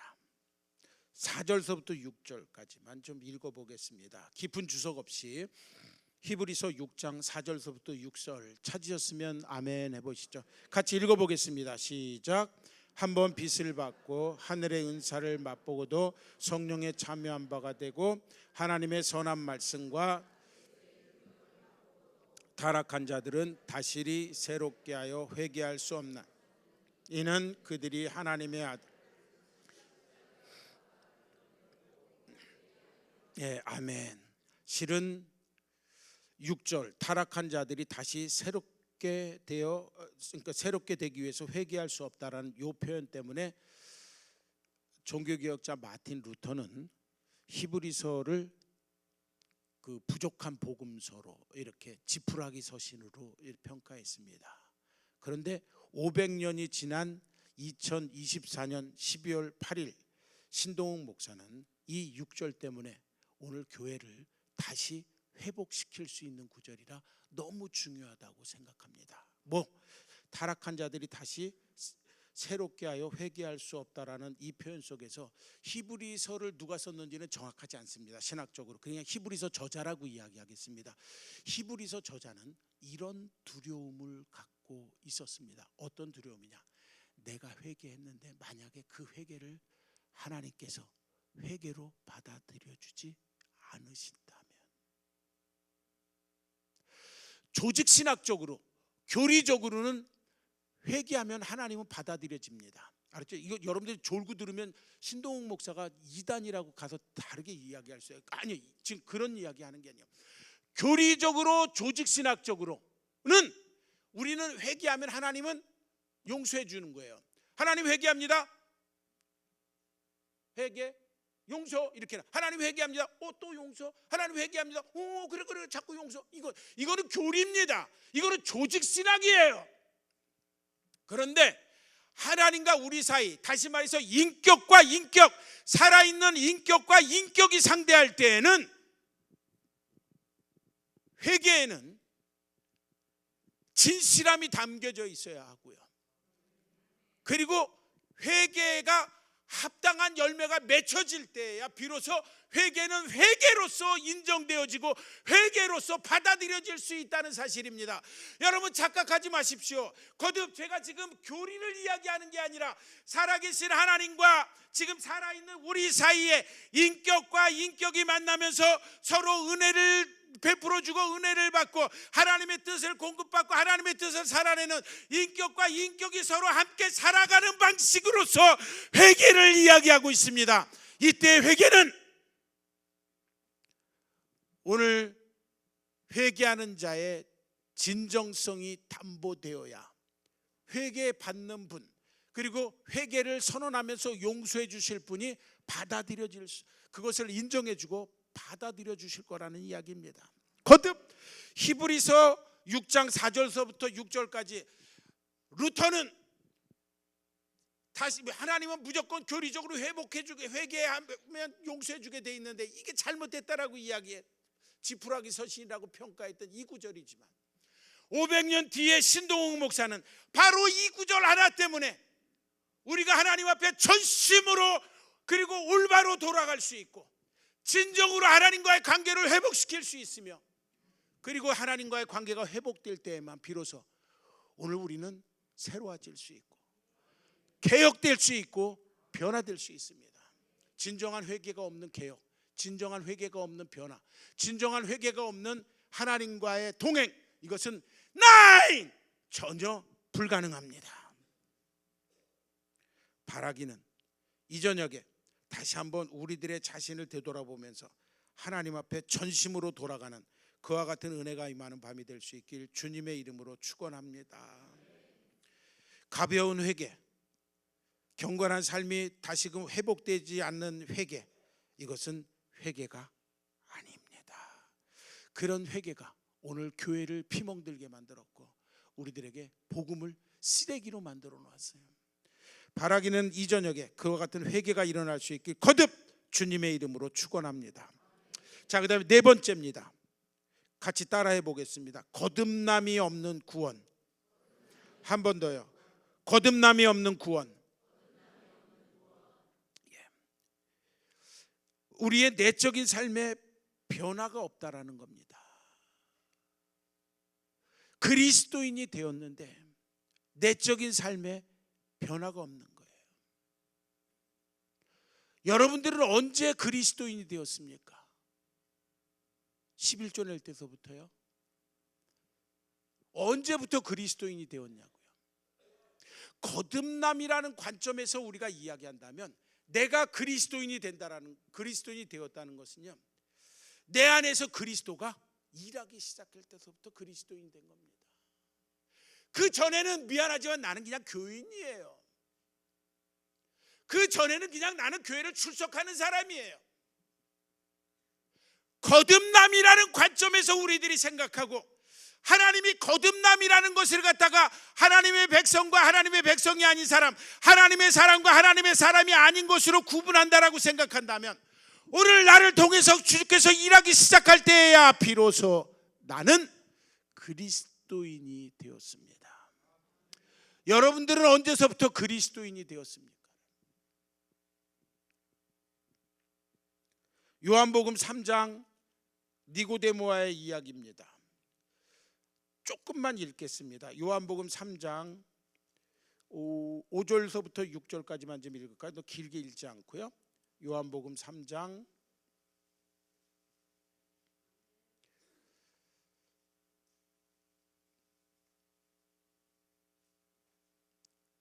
5절서부터 6절 다 같이 읽어보겠습니다. 시작. 예수께서 대답하시되 진실로 진실로 내게 이르노니 사람이 물과 성령으로 나지 아니하면 하나님 나라에 들어갈 수 없느니라. 육으로 난 것은 육이요 영으로 난 것은 영이니 내가 내게 거듭나야 하겠다는 말을 놀랍게 여기지 말라. 아멘. 예, 거듭난다라는 거예요. 실은 이게 종교개혁자 마틴 루터는 이렇게 비유로 해석했습니다. 여러분들 뱀이 허물 벗는 거 보셨나요? 우리 어르신들? 여기는 뱀이 허물을 벗는데 이렇게 뱀의 이 직경이 만약에 10cm다. 그러면 9cm 정도 되는 바위 틈 사이에다 자기 몸을 집어넣는 거예요. 그렇게 해서 여기를 쭉 해서 자기 허물을 그럼 막 그냥 피범벅이 되겠죠. 뱀이 허물을 벗는다는 게 이건데 루터가 거기다 비유해서 거듭남을 이야기합니다. 하나님 때문에 우리가 옛것을, 이 허물을 옛것으로 이야기하는 거예요. 옛 가치관, 옛 사고방식, 옛 가치구조, 이거를 그냥 깍 하고 벗어내는 것. 내가 허물 벗는 것 같네. 자, 그것을 갖고 이야기를 합니다. 자, 그런데 이것을 갖다 요한복음 3장 5절 6절에서는 뭘로 이야기하냐면 물과 성령으로 거듭난다라는 것을 이야기합니다. 물과 성령으로 거듭난다라는 거예요. 흔히 물과 성령으로 거듭난다는 이야기는 교회에서는 이렇게 이야기를 합니다. 물 세례와 성령 세례입니다. 그렇죠? 그런데 이것을 갖다가 뒤에 이제 요한복음 그 7장이랑 같이 연결시켜 볼까요? 요한복음 7장에서 보면 그 마지막 날에 어떤 일이, 그 명절 끝날에 어떤 일이 벌어지냐면 그 우리들의 배에서 뭐가 나온다고요? 생수가 나온다는 거. 그렇죠? 그 성경 구절 생각나시죠? 그렇죠? 그 배에서 생수가 자, 이런 겁니다. 여기서 말하는 그 배는 예수님의, 문법적으로는 예수님을 이야기할 수도 있지만 그것보다는 우리들의 배를 이야기합니다. 우리들의 배. 한번 배를 만져볼까요? 생수가 나오나? 자, 이런 겁니다. 자, 그러면 물과 성령으로 거듭난다라는 것은 이것을 이야기합니다. 그냥 복잡하게 헬라어가 어쩌고 저쩌고 이렇게 다 건너뛰고요. 물과 성령으로 거듭난다는 것은 이런 것을 이야기해요. 일단 먼저 성령으로 거듭난다는 이야기는 성령 세례를 받는 겁니다. 그러면 성령 세례를 받으면 어떤 일이 벌어지냐면 우리 안에 생수의 근원이 만들어진다. 왜냐하면 그 배에서 생수가 넘쳐나리라고 말씀했으니까요. 그렇죠? 자, 그래서 결국 물과 성령으로 거듭난다라는 것이 의미하는 것은 내가 성령을 받고, 그러면 성령을 받으면 내 안에 변화가 일어나는 거예요. 그래서 어떤 변화가 일어나냐면 내 안에서 생수가 흘러넘치는 거예요. 그래서 이제 생수 사 먹을 일이 없어요. 자, 여기서 말하는 생수는 어떤 생수를 이야기하냐면 수가성의 여인이 그렇게 마시고 싶어 했던 그 생수입니다. 이 수가성의 여인이 마시고 싶어 했던 생수가 어떤 생수입니까? 남편을 무려 5번이나 바꿨는데도 인생의 갈증이 사라지지 않았어요.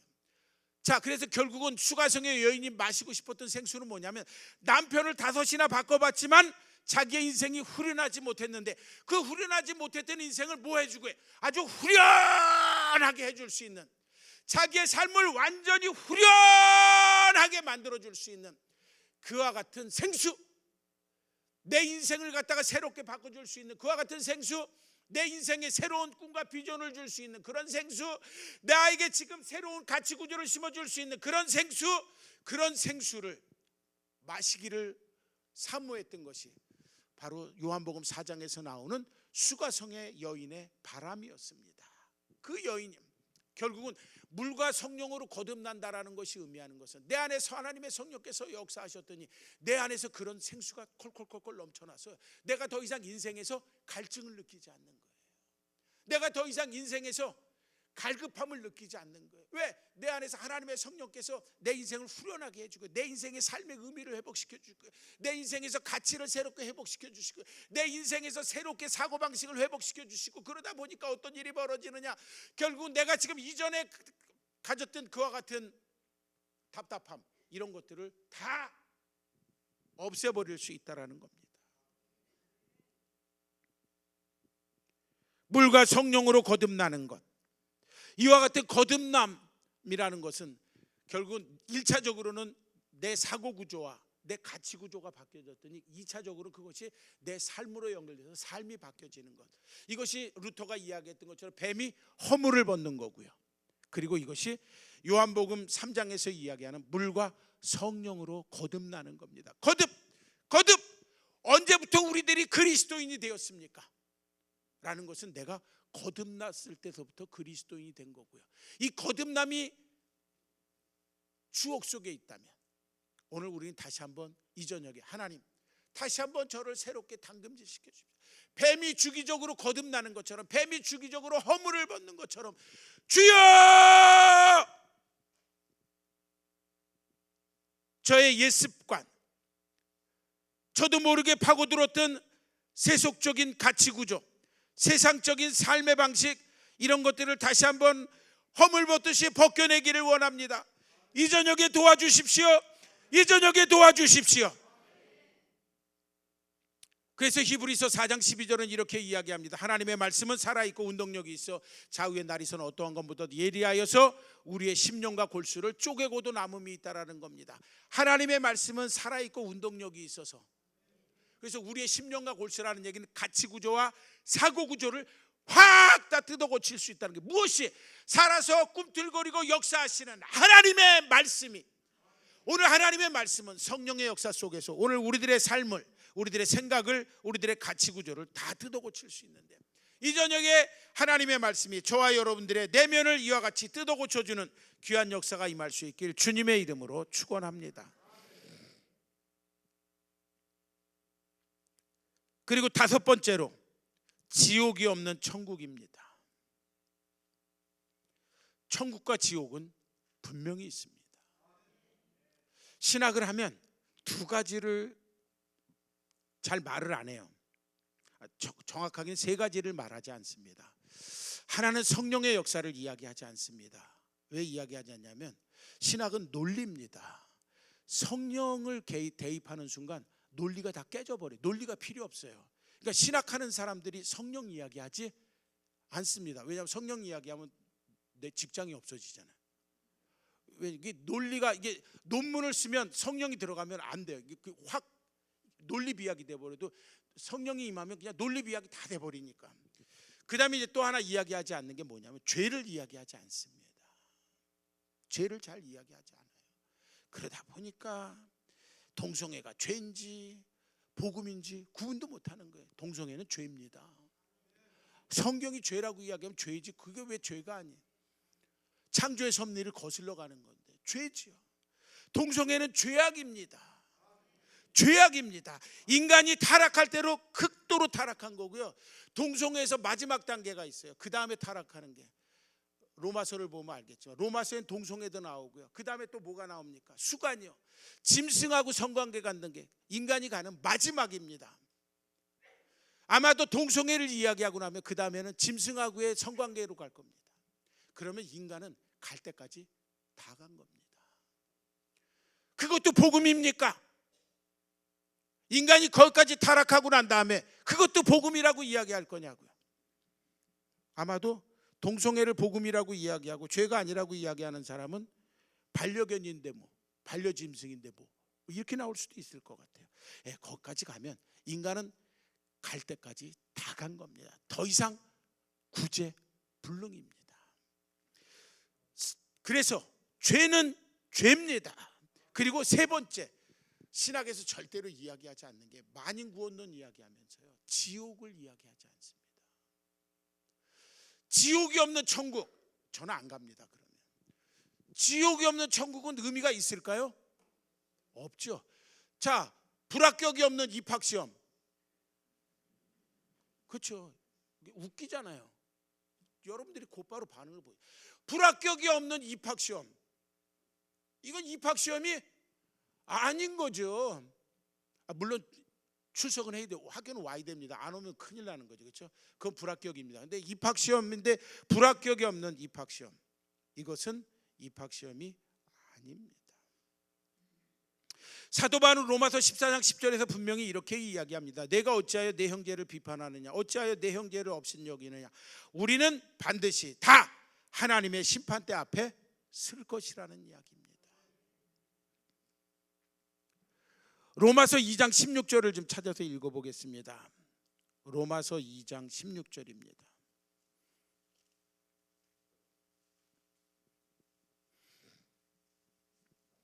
찾으셨으면 아멘 해보시죠.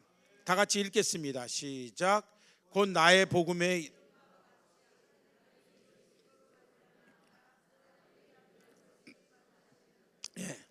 두 개만 기억하십시오. 나의 복음은 바울의 복음이고요, 바울이 전한 복음입니다.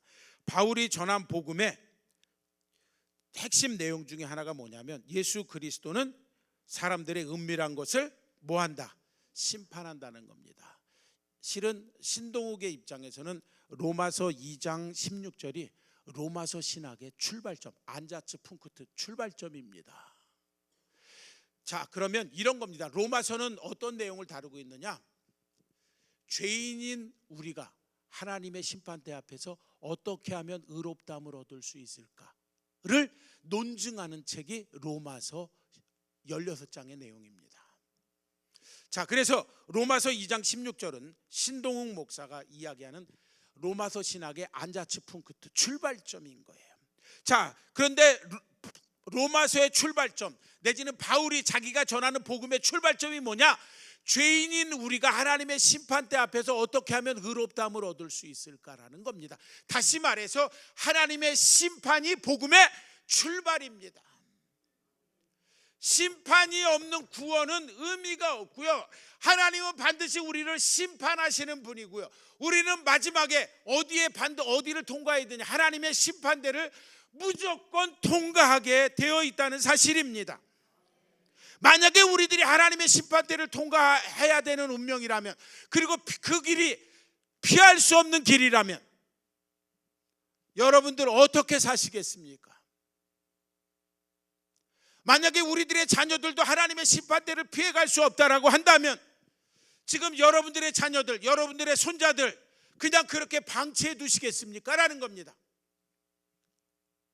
대한민국의 지금 청소년의 교회 안에 들어와 있는 인구는 전체 청소년의 5%입니다. 만약에 대한민국 청소년이 10,000명이라고 그러면 교회 안에는 몇 명 있는 거예요? 50명이 있는 거예요. 그러면 나중에 나머지 9,950명은 어디에 있는 거예요? 세상에 있습니다. 5%면은요 미전도 종족입니다. 미전도 종족이라는 얘기는 아직 복음이 안 들어간 나라랑 똑같은 거예요. 성교학에서 이야기하는. 그러면 지금 중고등학생들이 성인이 되었을 때 그때는 다시 미국에서 선교사가 다시 들어와야 돼. 왜? 우리는 미전도 종족이니까. 그러면 기독교 복음으로 막 흥왕했던 것은 우리 세대에서 딱 끝나버리고 그 다음에 여러분들의 자녀들, 여러분들의 자녀의 자녀들이 기성세대가 됐을 때에는 우리는 더 이상 기독교 국가도 아니고요, 미전도 종족입니다. 여러분들은 천국 가십니까? 그런데 5% 말고 나머지 10,000명이라고 이야기한다면 9,950명은 다 지옥 갈 아이들이라는 이야기입니다. 9,950명 중에 내 아들, 내 손자, 내 손녀가 포함되지 않았으리라는 법이 어디 있어요? 그 5%도 다 진실한 그리스도인입니까? 그건 말 못할 거예요. 담보 못합니다. 교회 안에 들어와 있는 5%가 다 그 진실한 그리스도냐? 아무도 담보하지 못해요. 그냥 저출산이니까 교회 학교가 빈다. 오케이, 그만큼은 인정할 수 있어요. 저출산이니까 중고등부 학생 청년들이 줄어들었다. 오케이, 그것까지도 인정할 수 있어요. 그런데 적은 인원이지만 그 가운데 5%만 교회 안에 있다는 겁니다.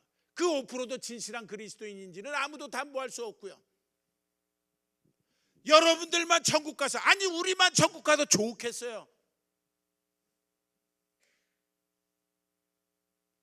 교회에서 아이들을 천국 보내 일주일에 하루 만나서 그 아이들 가르치는 거 불가능합니다. 일주일에 5일, 6일을 갖다가 제도권 교육을 받으면서 복음이랑 전혀 상관없고요, 세상 유행에 따라가도록 하고요, 그리고 교육이 반복음적이고 반이성적이고 그리고 포스트 모던적인 이와 같은 교육을 받는 아이들에게 복음을 심어준다? 이것은 굉장히 어려운 이야기입니다. 교회가 지금 아이들을, 여러분들의 자녀들, 여러분들의 손자, 손녀들을 갖다가 일주일에 1시간 꼴랑 보내는 거, 그거 가지고 그 아이들의 천국길, 그 아이들에게 하나님 때문에 꿈을 꾸게 만드는 것을 가르쳐주고 하나님 때문에 꿈을 가지고 그것을 이루어가는 것을 만들어주는 것 거의 불가능합니다. 교회 탓하시면 안 됩니다. 누구 탓해야 되냐면 내 탓입니다. 일주일 동안 내가 내 자녀들을 지켜보고 있고요. 일주일 동안 내가 내 손자 손녀들을 지켜보고 있어요. 지금 남의 아이들 어디 제자 훈련한다? 사치스러운 이야기 하지 마십시오. 내 자녀들, 내 식구들을 천국 가기 위해서 우리들이 깨어서 눈물로 기도하고 눈물로 부르짖고, 내가 삶으로 저들을 설득시키고, 내가 삶으로 저들에게 모범을 보여주고, 내가 삶으로 저들에게 꿈을 꾸는 것을 가르쳐주고, 내가 삶으로 저들에게 도전하지 않는다면 다음 세대는 희망이 없습니다.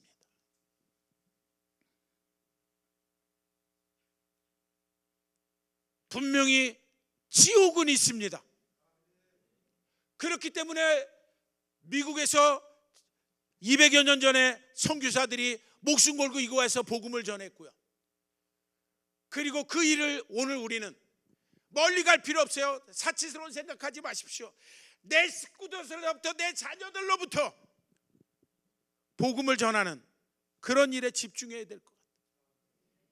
그런 일에 집중하십시오. 바라기는 속해도 아이들하고 맞춰서 속회를 했으면 좋겠어. 지역으로 속회하지 말고요. 그리고 그냥 연령으로 속해 짜지 말고 아이들 나이에 맞춰갖고 그 아이들대로, 엄마 나이가 40이든 엄마 나이가 20살이든 애들 초등학교 1학년이면 그냥 1학년 학부형들끼리 모아서 속해 만들고, 2학년 학부형들끼리 만들어서 속해 만들고, 그래서 이 아이들에게 어떻게 하면 천국의 복음을, 이 아이들에게 어떻게 꿈을, 이 아이들에게 어떻게 하나님 때문에 꿈꾸는 방법을, 이 아이들 때문에 어떻게 하나님의 말씀을 살아가는 것을 같은 시대의 나이들 갖고 있는 부모들이 같이 고민하면서, 같이 기도하면서, 같이 그 아이들을 갖다 양육하는 그런 일들이 좀 열렸으면 참 좋을 것 같아요. 그렇지 않으면 교회 학교도, 청소년도, 청년도 꿈이 없을 것 같아요. 분명하게 말하지만 지옥은 있습니다. 그리고 우리는 우리들의 삶의 마지막에 피할 수 없이 하나님의 심판대라는 그곳을 반드시 거쳐가야 합니다.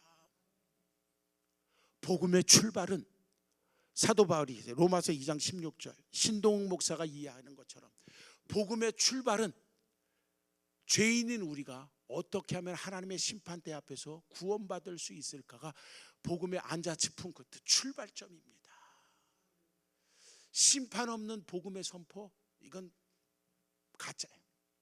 말도 안 되는 거예요. 비록 신학교에서 심판을 이야기하지 않고, 죄를 이야기하지 않고, 성령의 역사를 이야기하지 않는다 할지라도 성경은 심판을 이야기하고 있고요, 성령의 역사를 이야기하고 있고요, 지옥을 이야기하고 있습니다. 따라서 지옥이 없는 천국, 이것은 말도 안 되는 건데, 지금 이야기했던 이와 같은, 결국은 성령의 역사가 없는 교회, 예수 그리스도가 없는 기독교, 회개가 없는 죄사함, 거듭남이 없는 구원, 그리고 지옥이 없는 천국을 전하는 이와 같은 복음, 이것 때문에 오늘 한국의 교회는, 그리고 우리가 듣는 복음은 병들어가고 있습니다. 자, 그러면서 결국은 이 오늘 본문으로 돌아오면 결국은 골로새서 4장 2절에서 그리스도의 비밀을 이야기하자고 이야기합니다. 그리스도의 비밀을 이야기하자고. 그래서 사도 바울이 그리스도의 비밀을 이야기할 수 있도록 기도해달라고 이야기합니다. 성경 한 구절만 딱 읽고 살짝 설명하고 설교를 끝내도록 하겠습니다. 자, 복음의 비밀입니다. 복음의 비밀을 할 거는 많은데 다음에 기회 있을 때 전하는 걸로 하고요. 로마서 4장으로 가보겠습니다. 로마서 4장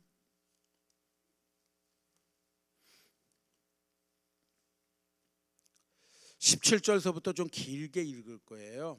24절까지 읽을 건데 미리 조금 이렇게 설명을 할게요. 로마서 4장은 어떤 내용을 담고 있느냐면, 이 로마서 4장은 아브라함이 주인공입니다. 더 정확하게 이야기하면 아브라함이 믿는 하나님을 이야기하고 있고요, 그리고 아브라함이 어떤 하나님을 믿었느냐라는 것을 이야기하고 있고요, 아브라함이 믿은 그 믿음, 아브라함이 믿는 그 믿음, 아브라함이 하나님을 믿었는데 그 믿음으로 오늘 그리스도인이 구원을 받는다는 것을 이야기하는 거예요. 다시 말해서 내가 예수 그리스도를 믿음으로 구원을 받습니다 라는 것을 아브라함을 샘플로 해서 설명하는 것이 로마서 4장입니다. 그게 로마서 4장 전체의 내용이고요, 그 중에서 17절서부터 24절까지가 핵심적이어서 자, 그것을 읽고 설명을 하고 설교를 끝맺도록 하겠습니다. 다 찾으셨나요? 예, 17절서부터 24절까지 한 절씩 교독합니다. 기록된 바 내가 너를 많은 민족의 조상으로 세웠다 하신가 같으니 그가 믿은 바 하나님은 죽은 자를 살리시며 없는 것을 있는 것으로 부르시는 이시니라.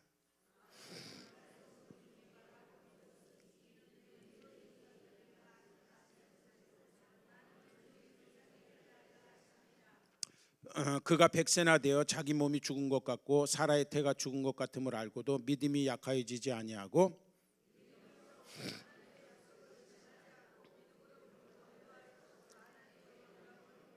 약속하신 그것을 또한 능히 이루실 줄을 확신하였으니 그에게 의로 여겨졌다 기록된 것은 아브라함만 위한 것이 아니요 의로 여기심을 받을 우리도 위함이니 곧 예수 우리 주를 죽은 자 가운데서 살리신 이를 믿는 자이니라. 아멘. 여기는 굉장히 아브라함하고 예수 그리스도의 사건하고, 그러니까 십자가 사건하고 그 다음에 그 백세의 아들을 얻는 사건하고 이것이 진짜 오버랩돼 중복돼서 막 설명을 하고 있습니다. 자, 그러면서 아브라함의 믿음을 그리스도인의 믿음으로 이렇게 이야기를 합니다. 자, 그래서 먼저 설명하기 쉬운 것부터 이야기를 할게요. 자, 그래서 22절 그러므로 그것이 그에게 의로 여겨졌다. 여기서 그는 아브라함입니다. 여겨졌느니라. 그에게 의로 여겨졌다 기록된 것은 아브라함만 위한 것이 아니요 의로 여기심을 받을 우리도 위함이니 곧 예수 우리 주를 죽은 자 가운데서 살리신 이를 믿는 자라. 그러니까 결국은 예수가 부활하셨다라는 것을 믿는 믿음이나 아브라함이 하나님을 믿는 믿음이나 똑같은 믿음이라는 겁니다. 자, 그러면 아브라함은 어떤 믿음을 갖고 있었느냐라는 겁니다. 17절입니다. 중간에 보면 이렇게 나와요. 그가 믿은 바 하나님은 어떤 하나님이요? 죽은 자를 살리시고 없는 것을 있는 것으로. 자, 그러면 죽은 자를 살렸다라는 건 무슨 신앙이죠? 부활 신앙입니다. 없는 것을 있는 것으로 부르는 것을 믿는 것은 창조입니다. 자, 그러면 하나님 입장에서는 부활과 창조는 서로 다른 사건, 같은 사건, 같은 사건입니다. 부활과 창조는 같은 사건인 거예요. 맞죠? 왜냐하면 죽은 자를 살려내는 건 창조잖아요.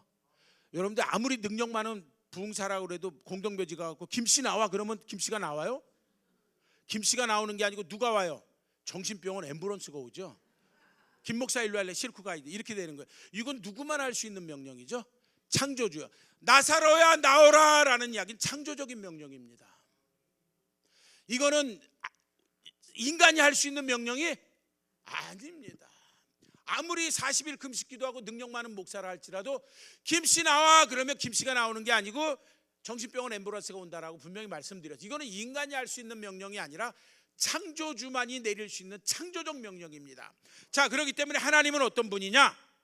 하나님은 죽은 자를 살리시고 없는 것을 있는 것처럼 부르는, 맞다고 저렇게 세레머니를 해주는 거예요.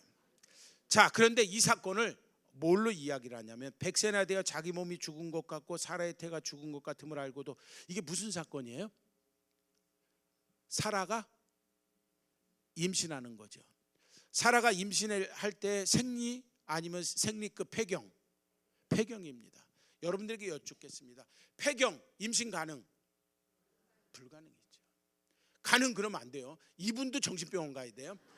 자, 그래서 물론 이제 가끔 남자들도 정신병원 가야 돼요. 알았죠?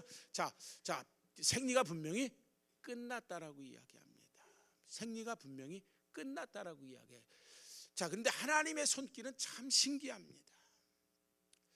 처음에는 아브라함에게 하나님이 자손을 주겠다고 이야기했어요. 그래서 자손이 안 생기니까 그냥 똑똑한 종 중에 하나를 세우려고 엘리에셀을 세웠어요. 그랬더니 하나님이 맞다 아니다라는 거예요.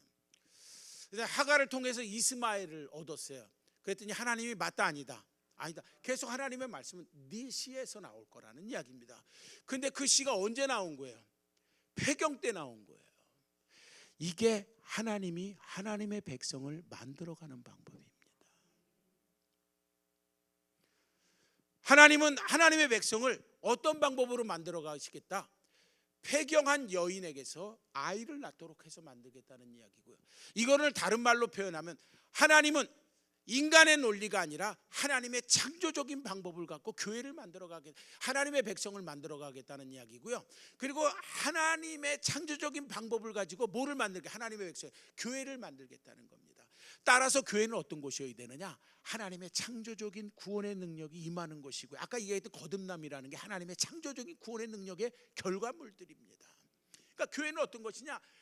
마치 폐경한 여인이 출산하는 것과 같은 이와 같은 창조적인 하나님의 일들, 하나님이 새로운 일, 인간이 불가능하다고 생각했던 그와 같은 일들을 하나님이 막 만들어 가시는 거예요.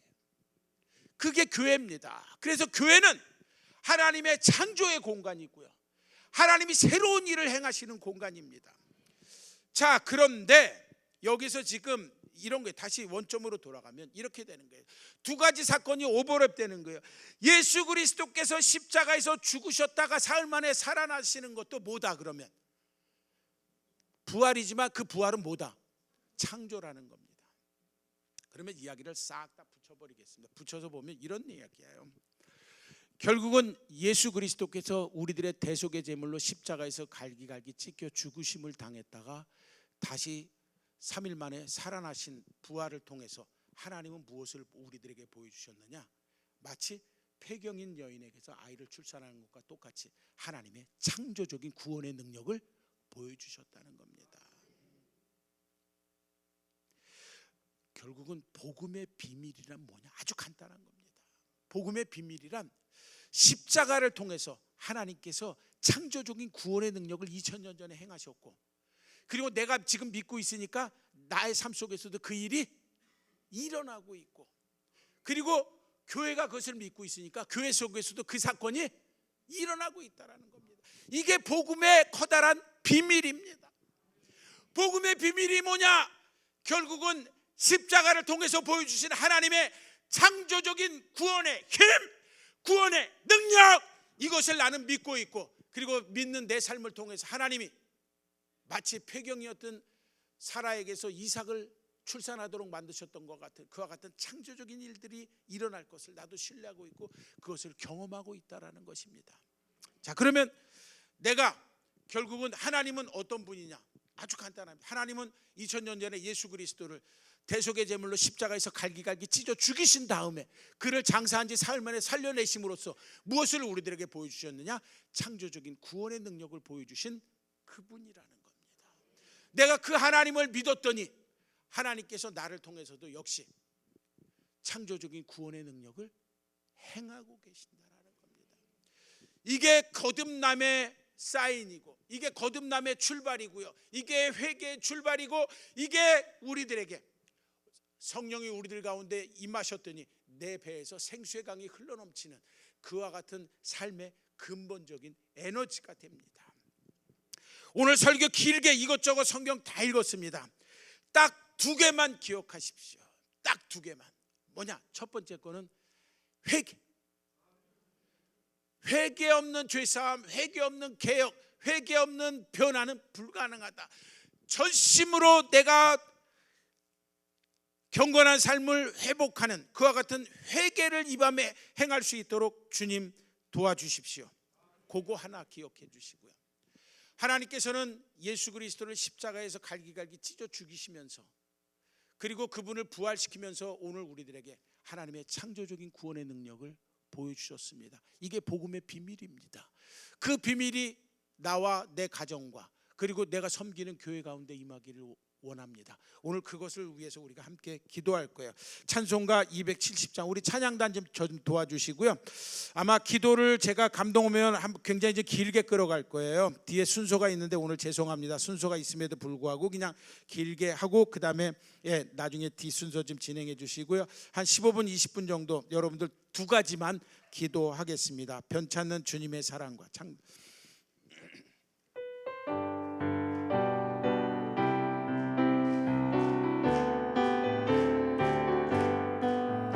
변찮는 주님의 거룩한 보혈의 공로를 우리 다 찬양을 합시다.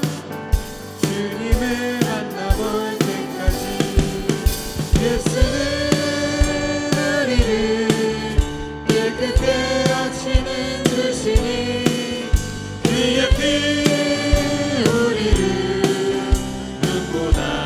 너희게 하셨네. 우리를 깨끗게 함이니 누구만 생명의 보일세. 생명의 구원을 받은 자 하나님 찬양을 합시다. 예수는 우리를 깨끗게 하시는 주시니 그의 피 우리를 눈보다 더 희게 주님의 거룩함, 주님의 거룩한 보혈이 날마다 입으로 간증해 담대히 싸우며 나가세. 천국에 들어갈 때까지 예수는 우리를 깨끗게 하시는 주시니 그의 피 우리를 눈보다 더 희게 십자가 단단히 붙잡고 날마다 이기며 나가세. 머리에 면류관 쓰고서 주 앞에 찬양할 때까지 예수는 우리를 깨끗게 하시는 주시니 그의 피 우리를 3절과 4절을 다시 한번 찬양합니다. 주님의 거룩한 보혈 날마다 입으로 간증해 담대히 싸우며 나가세. 천국에 들어갈 때까지 예수는 우리를 깨끗게 하시는 주시니 그의 피 우리를 눈보다 더 희게 십자가 단단히 붙잡고 십자가 단단히 붙잡고 날마다 이기며 나가세. 머리에 면류관 쓰고서 주 앞에 찬양할 때까지 예수는 우리를 깨끗게 하시는 주시니 그의 피 우리를 조용히 눈을 감으시고요. 후렴만 다시 천천히 불러봅니다. 예수는 우리를 깨끗게 하시는 주시니 그의 피 우리를 눈보다 더 희게 아주 작은 목소리로 다시 한번 예수는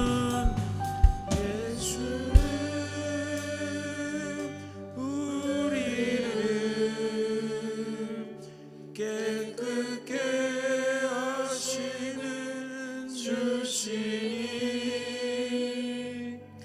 그의 피 우리를